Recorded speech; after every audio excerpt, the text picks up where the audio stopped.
Hello guys, स्वागत है आपके अपने YouTube channel Manish classes Kolkata में। मैं आज आपके साथ लेकर आया हूं एक नया टॉपिक, एक नया सेशन। आज के इस सेशन में हम आपके साथ डिस्कस करने वाले हैं इकोनॉमिक्स का सबसे important topic, that is demand. Demand क्या होता है? जनरली डिमांड का मतलब होता है वो क्वांटिटी जो एक कंज्यूमर जो है एक पर्टिकुलर पीरियड ऑफ टाइम के दौरान परचेज करना चाहता है और उस परचेज को करने के लिए वो इस काबिल है कि वो पेमेंट कर सकता है। तो डिमांड जनरली दो चीज़ों से मिलकर बनी होती है। First one is called willingness to by. Willingness to by मतलब खरीदने की इच्छा, और खरीदने की इच्छा के साथ साथ चाहिए सर क्या? Purchasing power. तो विलिंगनेस टू बाई और plus purchasing power is equals to demand. तो याद रखिएगा, डिमांड ये दो चीज़ों से मिलकर बनता है। तो हम क्या कह सकते हैं डिमांड क्या है? तो आप कहोगे कि demand for a commodity refers to the quantities of a commodity which consumers are willing and able to purchase at various possible prices during a particular period of time। तो डिमांड क्या है? तो डिमांड वो quantity है या demand commodity की वो quantity है जो एक कंज्यूमर जो है वो रेडी रहता है परचेज करने के लिए, और वो इस कैपेबल भी रहता है कि वो उसको पे कर सकता है। That is called demand. अब सवाल दूसरा आता है कि what do you mean by demand function. Demand function क्या मतलब क्या होता है? तो बस एक चीज याद रखेंगे कि demand function shows the functional relationship between demand and the factors affecting demand. अब आपके दिमाग में चल रहा होगा कि सर वो कौन कौन से फैक्टर्स हैं तो डिमांड को अफेक्ट करते हैं। तो सबसे पहले तो आपको वो फैक्टर्स जानने पड़ेंगे कि वो कौन कौन से फैक्टर्स हैं जो डिमांड को अफेक्ट करते हैं। तो देखिए, मैं इसको मैथमेटिकल टर्म में लिखता हूं कि demand function is equals to functional relationship between price of the commodity, thereafter here P1 is equals to price of all other commodities dot dot dot Pn minus 1 comma y comma t comma e comma h comma y bar comma g dot dot dot। अब देखिए, इसको मैं expand करूं तो सबसे पहले मैं क्या लिखूंगा कि what do you mean by demand function. तो आप क्या बोलोगे? Demand function shows the functional relationship of factors affecting demand. ये जितने भी ब्रैकेट के अंदर मैंने लिखा है ना, वो फैक्टर्स हैं जो डिमांड को अफेक्ट करते हैं। तो चलिए समझते हैं कि वो क्या क्या लिखा है हमने। तो देखिए यहाँ पे DN इज इक्वल्स टू क्या होता है? Demand for a particular commodity. Demand for a particular commodity. चलिए, उसके बाद क्या है सर? ये F जो है हमने बनाया वो क्या है? तो F shows the functional relationship, functional relationship.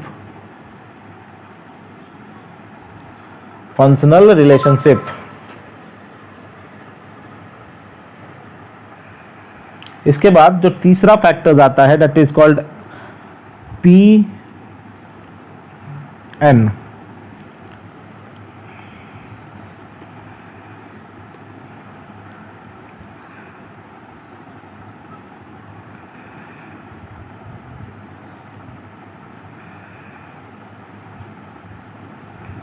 Here Pn, so Pn is equals to price of commodity,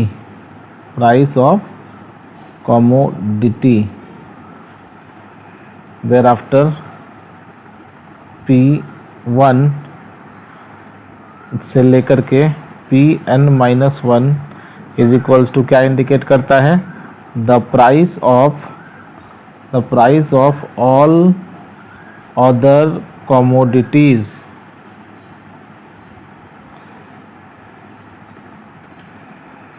thereafter y is equals to income of the consumer।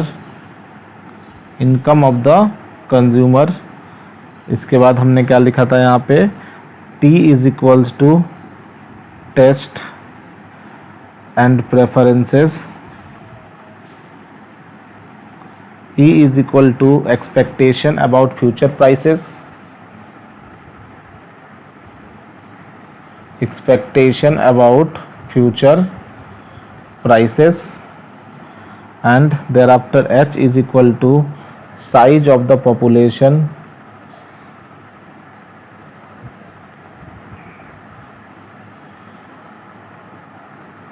thereafter Y bar is equals to distribution of income next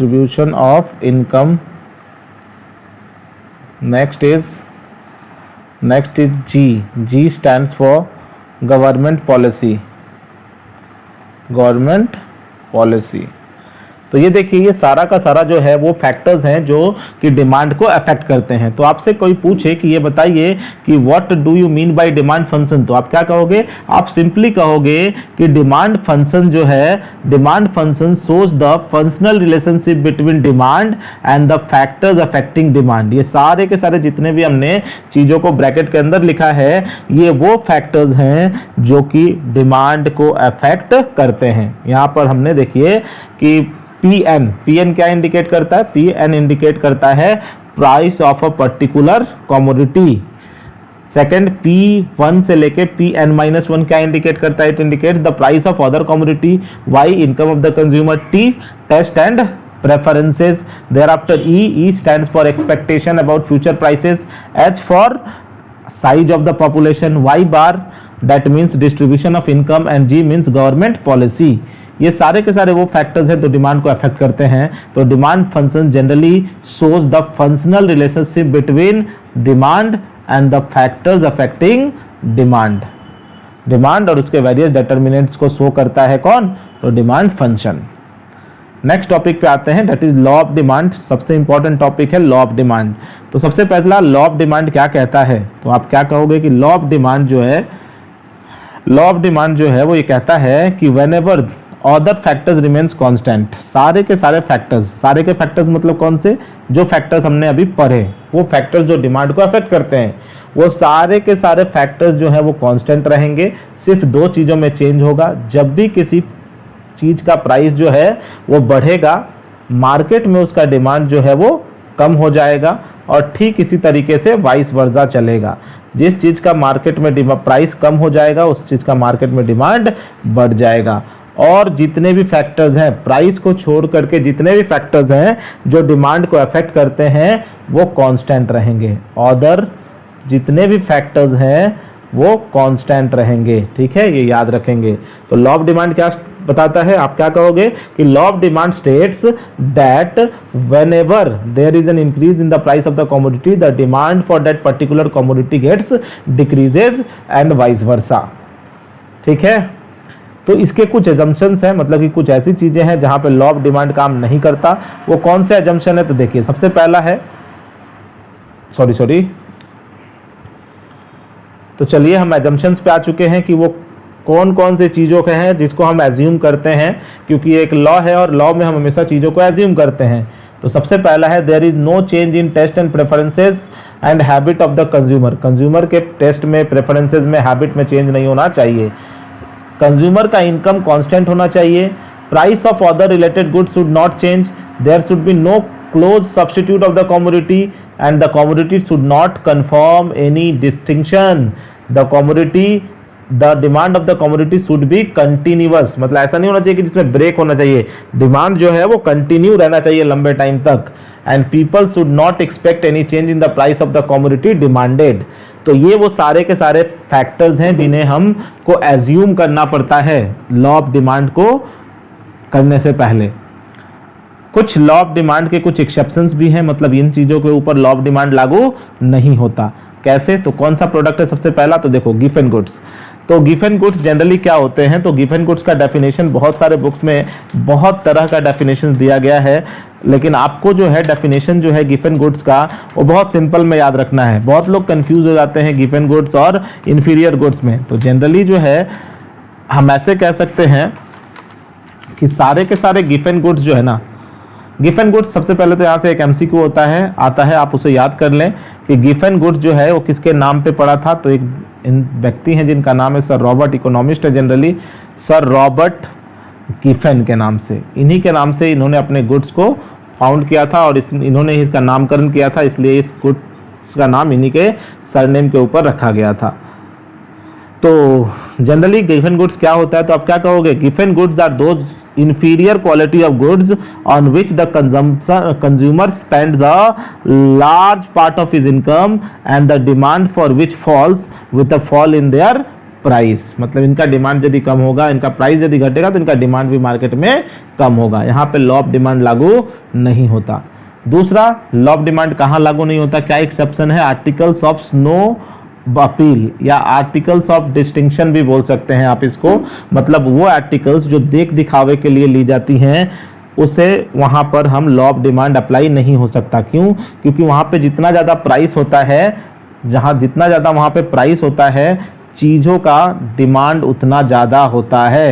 that is called articles of snow appeal. तो हमने अभी तो पढ़ा कि law of demand में कि sir law of demand में inverse relationship होता है प्राइस और डिमांड में, लेकिन यहाँ पे तो डायरेक्टली प्रोपोर्शन है।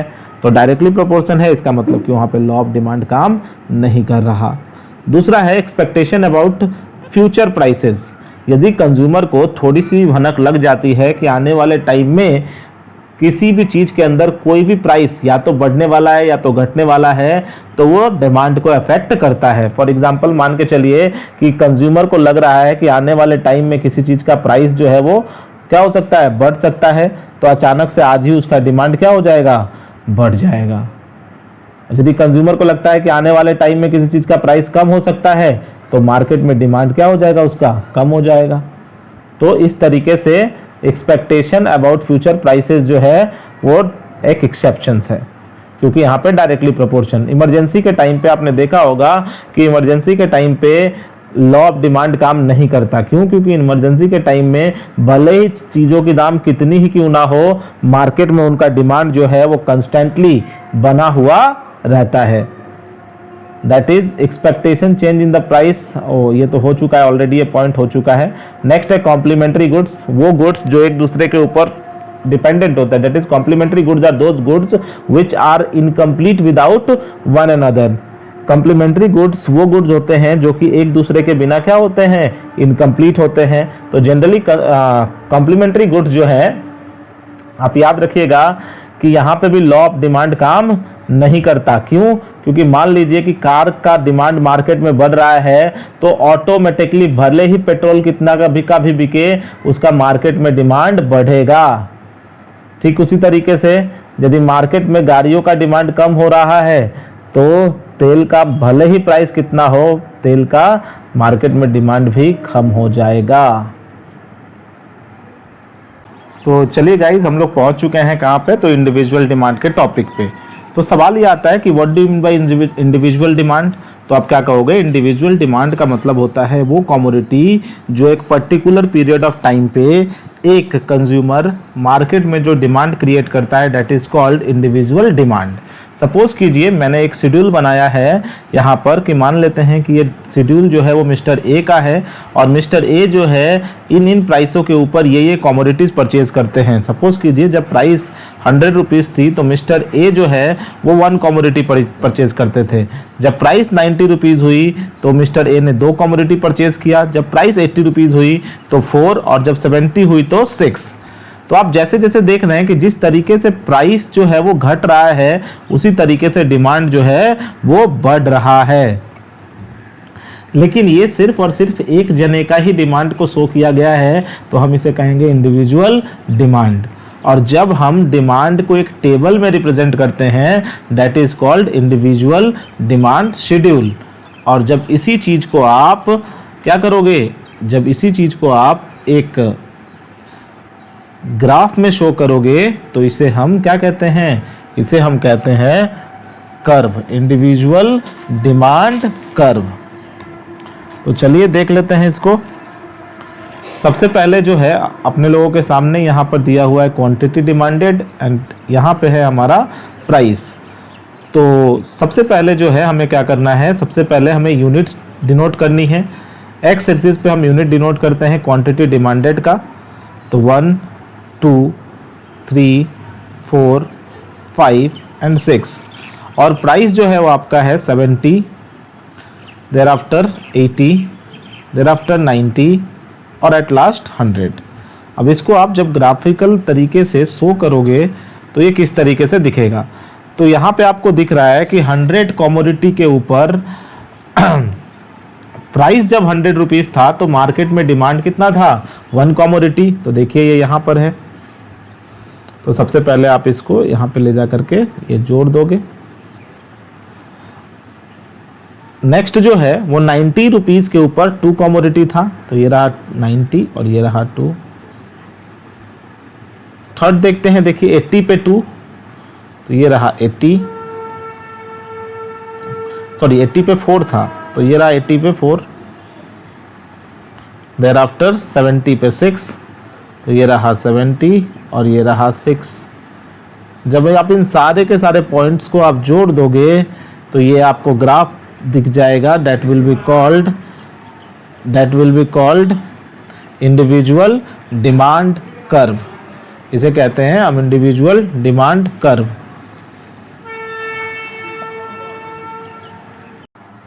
तो चलिए गाइज, फाइनली हम पहुंच चुके हैं मार्केट डिमांड में। तो ध्यान दीजिएगा कि मार्केट डिमांड का मतलब क्या होता है।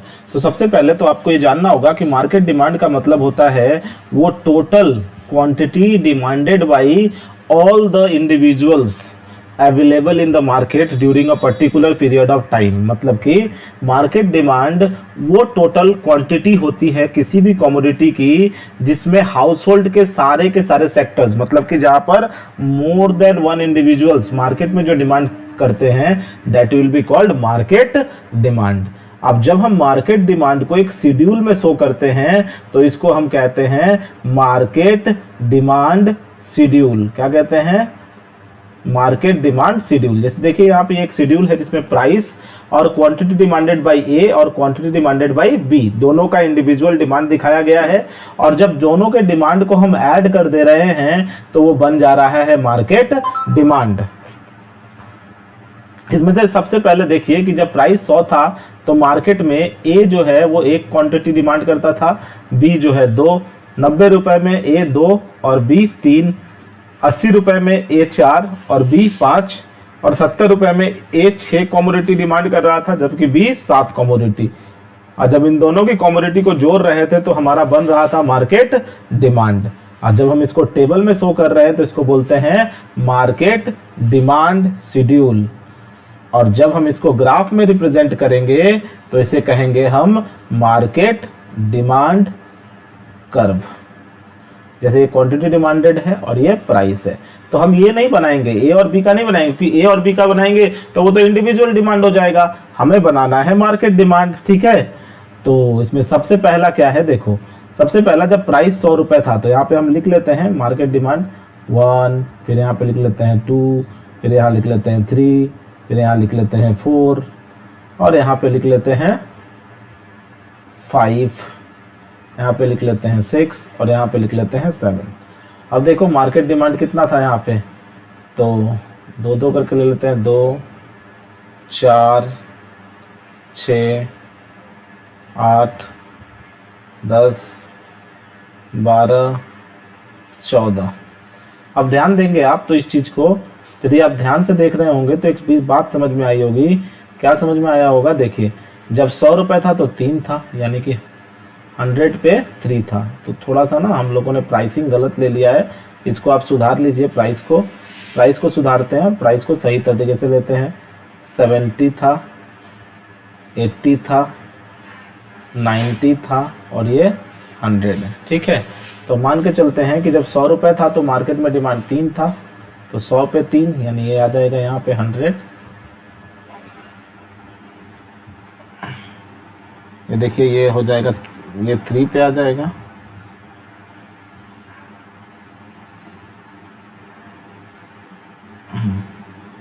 ये मार्क 3, 90 पे 5, 90 पे 5, तो देखिए ये 90 और ये आ जाएगा आपका 5, 90 पे 5, 80 पे 9, 80 पे 9, ये और ज़्यादा लंबा जाएगा।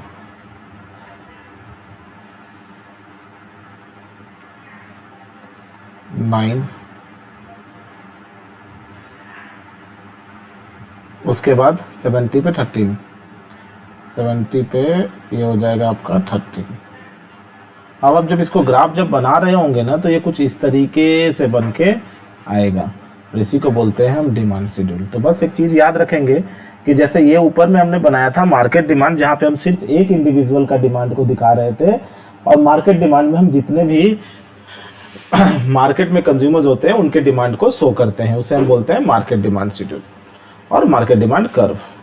तो सबसे पहला आते हैं अब आगे next, what are the factors affecting demand. Demand को अफेक्ट करने वाले फैक्टर्स कौन कौन से हैं? तो देखिए, सबसे पहला फैक्टर है price of the commodity. Price of the commodity क्यों? क्योंकि जब भी चीज़ों की प्राइस बढ़ती है तो मार्केट में डिमांड घट जाता है, और जब भी किसी चीज़ की प्राइस सर कम होगी मार्केट में उसका डिमांड बढ़ जाएगा। तो ये सबसे पहला है। दूसरा है income of the consumer. Consumer का इनकम जो है वो 3 गुड्स के ऊपर देखने को मिलता है।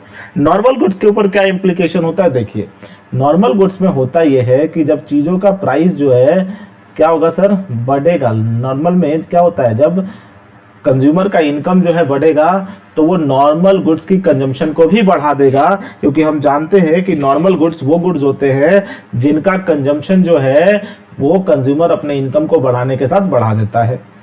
इंफीरियर गुड्स क्या होते हैं? देखिएगा ध्यान से, इंफीरियर गुड्स वो गुड्स होते हैं जब कंज्यूमर का इनकम क्या होगा सर, बढ़ जाएगा, तो मार्केट में वो क्या कर देंगे, उसका डिमांड कम कर देंगे, क्योंकि लो क्वालिटी गुड्स है इसीलिए।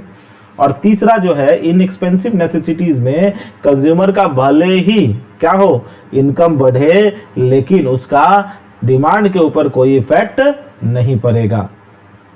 उसके बाद है टेस्ट एंड प्रेफरेंसेस। देखिए, जब कंज्यूमर का टेस्ट एंड प्रेफरेंस चेंज होता है तो जिस चीज़ का कंज्यूमर टेस्ट करता है मार्केट में उसका डिमांड ज़्यादा होता है। जो चीज़ आउट ऑफ फैशन हो जाती है, प्रेफरेंस से बाहर हो जाती है, उसका डिमांड कम हो जाता है। नेक्स्ट है प्राइस ऑफ रिलेटेड गुड्स। ये आप जानते हैं, चाय और कॉफी, जब एक चीज़ का प्राइस बढ़ता है तो कंज्यूमर जो है उसको छोड़ करके दूसरे गुड्स की तरफ शिफ्ट कर जाते हैं। That is called price of related goods. Consumer expectation, जब भी कंज्यूमर को लगता है कि आने वाले टाइम में किसी चीज़ का प्राइस बढ़ सकता है या कम हो सकता है, तो वो अपने डिमांड को थोड़े दिन के लिए शिफ्ट कर देता है, ठीक है, या इंस्टेंटली डिमांड क्रिएट करता है। नेक्स्ट है कंज्यूमर क्रेडिट फैसिलिटी। जब कंज्यूमर को उधार की फैसिलिटी मिलती है तो मार्केट में कंज्यूमर जो है वो ज्यादा से ज्यादा डिमांड क्रिएट करता है। देख दिखावा effect, that is demonstration effect. Demonstration effect में भी देखोगे आप लोग कि डेमोन्स्ट्रेशन दिखावे के कारण लोग जो है मार्केट में डिमांड क्रिएट करते हैं, and that is called what, that is called demonstration effect. Now size and composition of population. जिस जगह की ज्यादा पॉपुलेशन होगी वहां का डिमांड ज्यादा होगा, जिस जगह पॉपुलेशन कम वहां की डिमांड भी कम रहती है। Next climatic and distribution of income. Economy में इकोनॉमिक डिस्ट्रीब्यूशन यदि बराबर है तो डिमांड ज़्यादा होगा, यदि कुछ पैसा ज़्यादा लोगों के पास है किसी के पास नहीं है तो उस समय डिमांड कम हो जाएगा।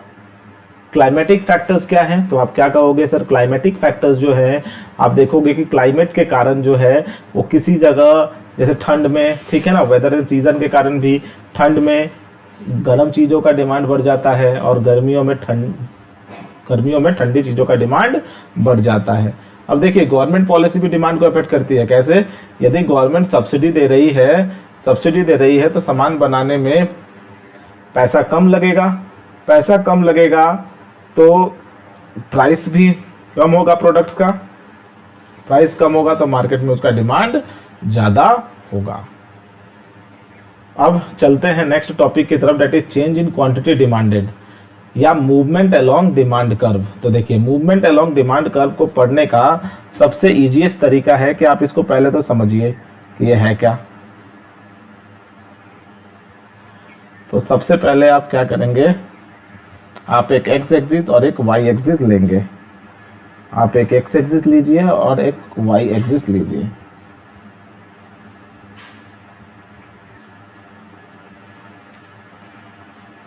मान लीजिए ये एक्स एक्सिस है और हमने ये ले लिया वाई एक्सिस। अब मानते हैं कि ये इनिशियल डिमांड है, पहले हमारा मार्केट में प्राइस ये था तो मार्केट में हम डिमांड ये करते थे। जब प्राइस ये था तो उस समय मार्केट में डिमांड Q0 करते थे।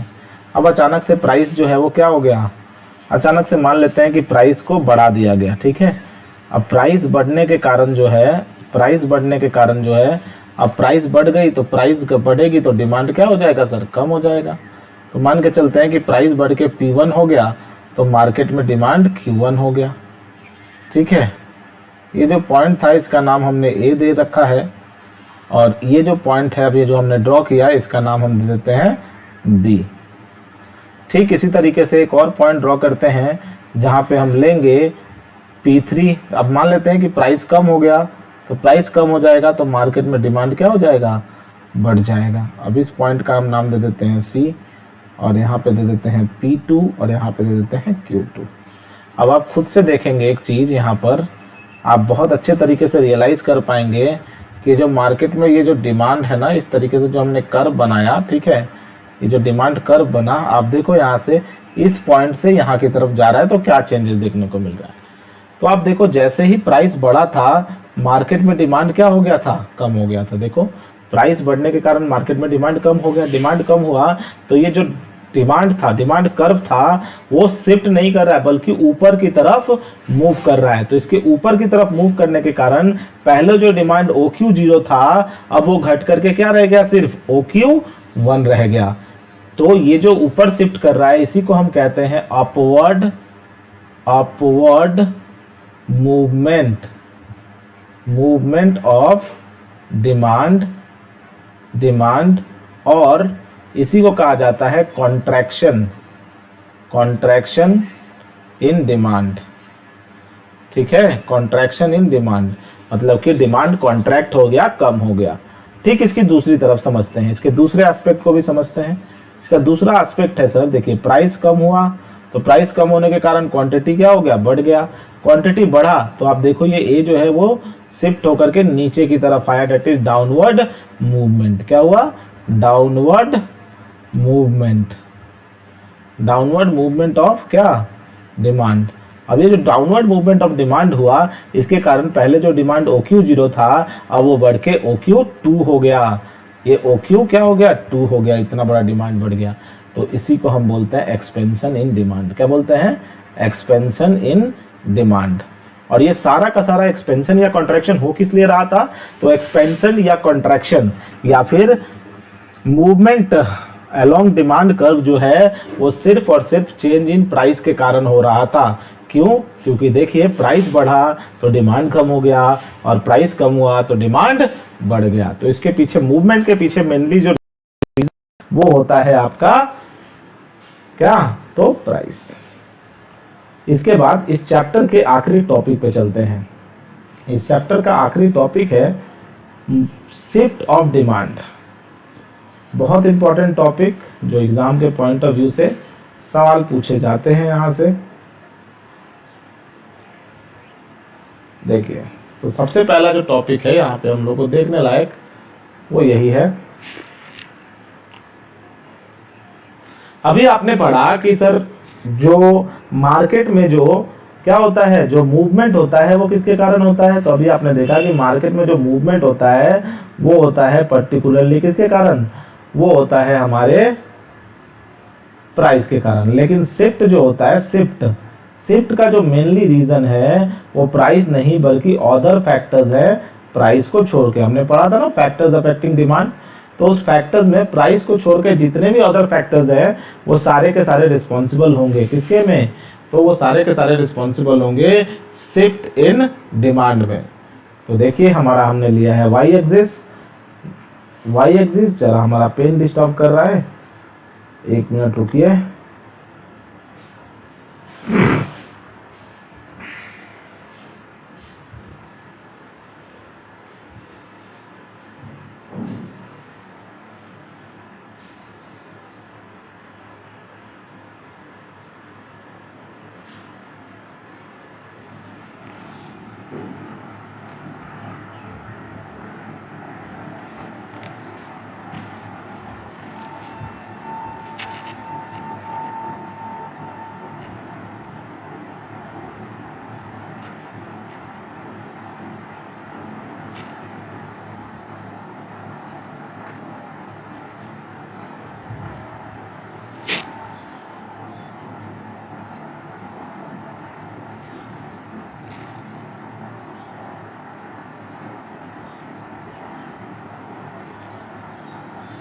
ये हमारा एक्स एक्सिस, ये हमारा वाई एक्सिस, ये हमारा क्वांटिटी डिमांडेड और ये हमारा प्राइस। आप ध्यान से देखोगे तो एक चीज समझ में आएगा आपको कि सर यहाँ पर जो शिफ्ट होता है वो प्राइस के कारण नहीं होता, अदर देन प्राइस के कारण होता है। तो हमने प्राइस को कांस्टेंट कर दिया, पैरेलल टू एक्स एक्सिस कर दिया। अब यहाँ पे हम ड्रॉ करते हैं सबसे पहला डिमांड, जिसको हम इनिशियल डिमांड भी बोल सकते हैं। इसको हम बोलते हैं इनिशियल डिमांड, इसको हम बोलते हैं इनिशियल डिमांड। ये जो पॉइंट है, इस पॉइंट को हम बोलते हैं Q1 या Q0। अब देखिए जब शिफ्ट होता है तो ये दो तरफ ही होगा, या तो राइट की तरफ शिफ्ट होगा या लेफ्ट की तरफ शिफ्ट होगा। तो यदि मान लेते हैं कि हमने डिमांड कर्व को पहले राइट की तरफ शिफ्ट कराया, तो इसके राइट शिफ्ट होने के कारण इसका नाम D डैश हो जाएगा, ठीक है। और इस पॉइंट का जो है वो नाम हम रख देते हैं, यहाँ पे ले लेते हैं हम Q1, इस पॉइंट का नाम दे देते हैं B, इस पॉइंट का नाम दे देते हैं A। अब नेक्स्ट देखते हैं।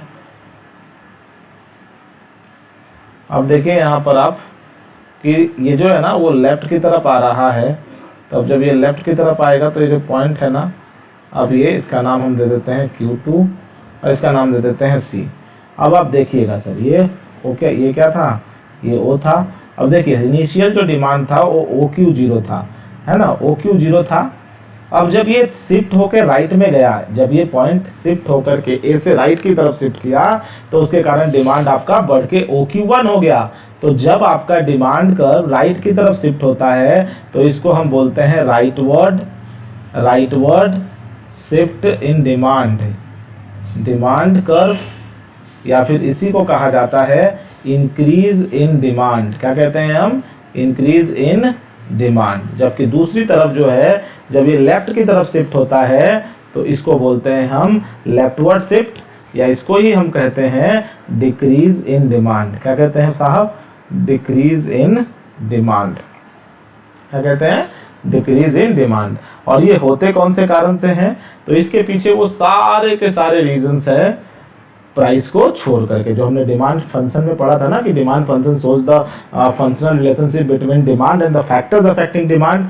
तो जितने भी डिमांड को अफेक्ट करने वाले फैक्टर्स होते हैं, सिर्फ प्राइस को छोड़ करके वो सारे के सारे रिस्पॉन्सिबल होते हैं शिफ्ट ऑफ डिमांड में, क्योंकि यहाँ पे प्राइस जो है वो पैरेलल होता है एक्स एक्सिस के, मतलब कि प्राइस में कोई चेंज नहीं होती। आशा करते हैं कि आपको ये वीडियो अच्छा लगा होगा। यदि आपको ये वीडियो का सेशन जो है अच्छा लगा है तो इसको आप अपने फ्रेंड्स में शेयर करें, लाइक करें और हमारे चैनल को सब्सक्राइब करें।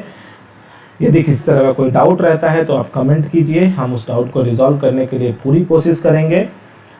तो आज के लिए इतना ही। अगला वीडियो है इलास्टिसिटी ऑफ डिमांड, जो कि आज ही आएगा। धन्यवाद।